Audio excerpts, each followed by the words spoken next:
สบายดีมาทุกคนมาพบกับข้าพเจ้าอีกแล้วเนาะกับรายการเนตรพาเที่ยวมื้อนี้ข้าพเจ้ามากินข้าวพามากินข้าวเนาะกินข้าวอยุ่งกันเนี่ยแนวกินก่อนข้าวกับซีอิ๊วนี่เนาะซีอิ๊วกาเมกกี้แล้วทีนี้ปลาดุกปิ้งปลาดุกเนาะแล้วก็ตำแจ่วกับปิ้งเป็ดมากินน้ำกันเด้อ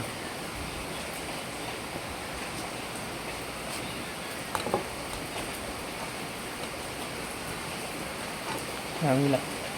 แต่ละมือบางมือกินข้าวแก้วนะกินสบาย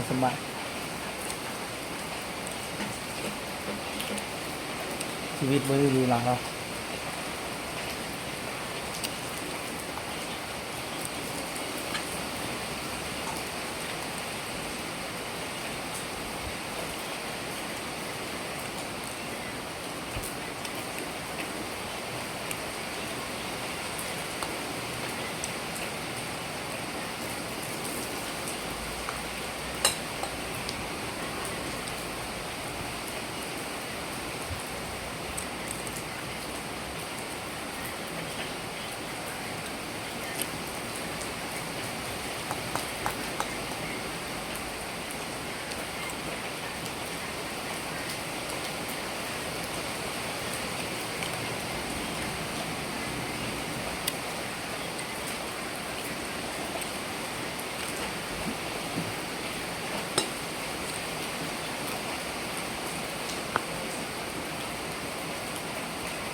แซ่บหลาย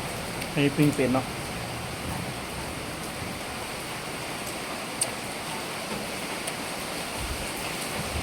น้ำลายไหลว่ะ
มื้อนี้ฝนจะตกเนาะ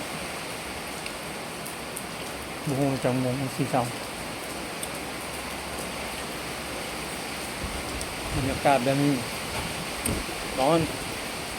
ครับ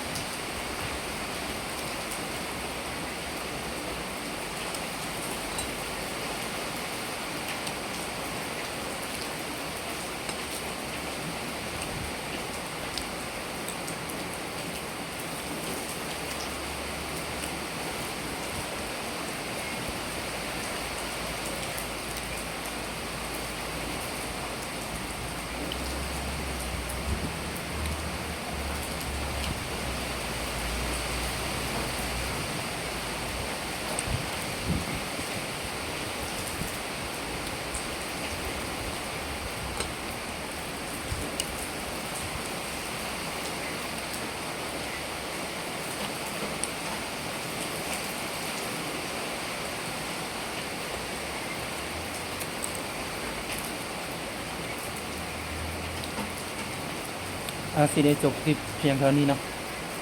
ขอบใจที่ว่าเบิ่งกันกินจนจบเลยอยู่น้ำอยู่บ่ล่ะขอบใจที่ว่าติดตามมาชมมาฟังนะฝากกดไลค์กดแชร์ให้เด้อฝากกดติดตามด้วยเด้อ